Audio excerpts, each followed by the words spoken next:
Huwag magulo. Ano, magsisigaw kayo, ha? Tatawagin niyo si Grace. Hindi ba alam, sasaktan ka ni Grace. Huwag maingay, huwag maingay! Ay, Marissa.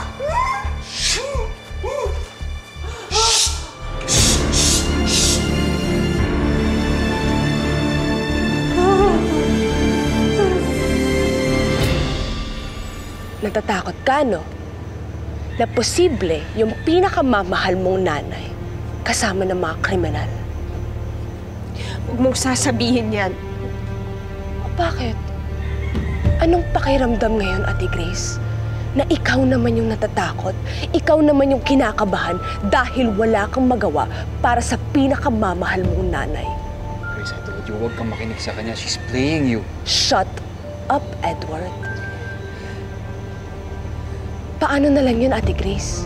Kung pinagtangkaan na pala siya ng mga kriminal. Hindi mo na siya makikita. Hindi mo na siya makakasama kahit kailan dahil patay na siya. Dahil pinatay na siya ng mga kriminal.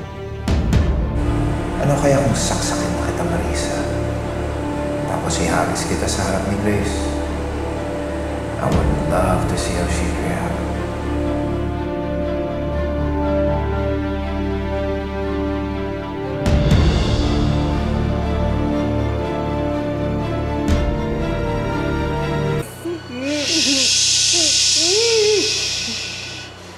Delikado.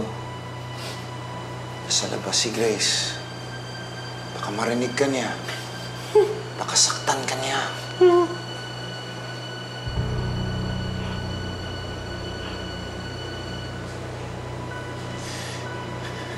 Nay, nasa labas si Grace. Inaaway niya si Chari. Yung masama niyong anak, si Grace. Sinasaktan si Chari. Kailangan niyong ipagtanggol siya. Naalala niyo si Chari, yung anak niyo? Naalala niyo si Chari? Mahal niyo si Chari.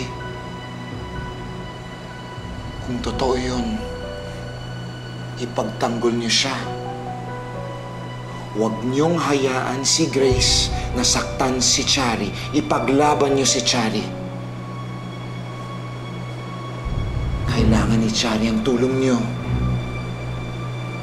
Kailangan ni Chari ang tulong mo laban kay Grace.